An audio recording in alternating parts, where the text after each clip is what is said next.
ಶ್ರೀ ಪರಮಾತ್ಮನೇ ನಮಃ.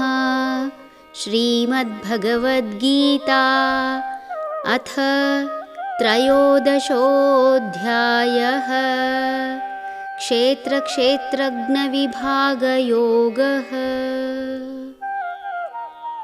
ಋಷಿಭಿರ್ಬಹುಧಾ ಗೀತಂ ಛಂದೋಭಿರ್ವಿವಿಧೈಃ ಪೃಥಕ್ ಬ್ರಹ್ಮಸೂತ್ರಪದೈಶ್ಚೈವ ಹೇತುಮದ್ಭಿರ್ವಿನಿಶ್ಚಿತೈಃ. ಈ ಜ್ಞಾನವನ್ನು ಬಹು ವಿಧದಲ್ಲಿ ನಮ್ಮ ಋಷಿಗಳು ಹಾಡಿ ಹೋಳಿದ್ದಾರೆ.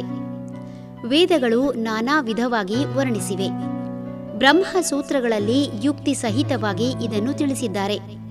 ತನ್ನನ್ನು ಅರಿತುಕೊಳ್ಳುವುದೇ ನಿಜವಾದ ಜ್ಞಾನ ಎಂಬುದನ್ನು ಒಪ್ಪಿಕೊಂಡರೂ ತನ್ನ ವ್ಯಾಪ್ತಿ ಎಷ್ಟು ದೊಡ್ಡದು ಎಂಬುದರ ಅರಿವಾದಾಗ ಆಶ್ಚರ್ಯವಾಗಬಹುದು.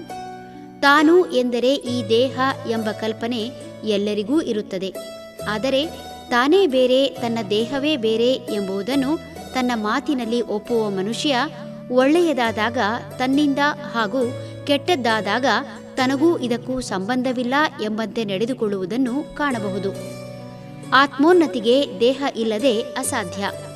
ಆತ್ಮವಿಲ್ಲದೆ ದೇಹ ತನ್ನ ಅಸ್ತಿತ್ವ ಉಳಿಸಿಕೊಳ್ಳಲಾರದು.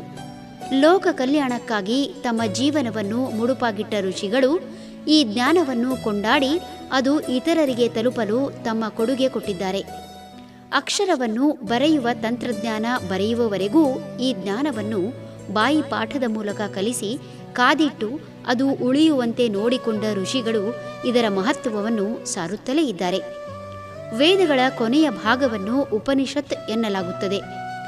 ವೇದ ಧರ್ಮದ ಅತ್ಯುನ್ನತ ಆದರ್ಶ ಮತ್ತು ಸಿದ್ಧಿಗಳನ್ನು ಪ್ರತಿಪಾದಿಸಿ ಮೋಕ್ಷ ಶಾಸ್ತ್ರಗಳನ್ನಿಸಿಕೊಂಡಿರುವ ಇವು ವೇದಗಳ ಸಾರ. ಮಾನವನನ್ನು ಅಮೃತತ್ವಕ್ಕೆ ಒಯ್ಯುವ ಸಾಮರ್ಥ್ಯ ಇರುವಂಥವು.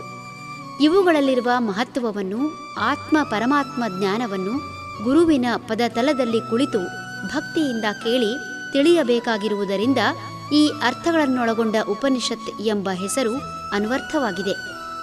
ಉಪನಿಷತ್ತಿನ ಆಳವಾದ ತತ್ವಗಳನ್ನು ಬಹಳ ಸಂಕ್ಷಿಪ್ತವಾಗಿ ಮತ್ತು ಅರ್ಥಗರ್ಭಿತವಾಗಿ ಹಾಗೂ ತಾರ್ಕಿಕವಾಗಿ ವಿವರಿಸುವ ವಾಕ್ಯವೇ ಬ್ರಹ್ಮಸೂತ್ರದಲ್ಲಿ ಸೂಕ್ತಿ ಅಥವಾ ಸೂತ್ರ ಎಂದು ಹೇಳಲ್ಪಡುತ್ತದೆ. ಹರಿ ಓಂ ತತ್ಸತ್.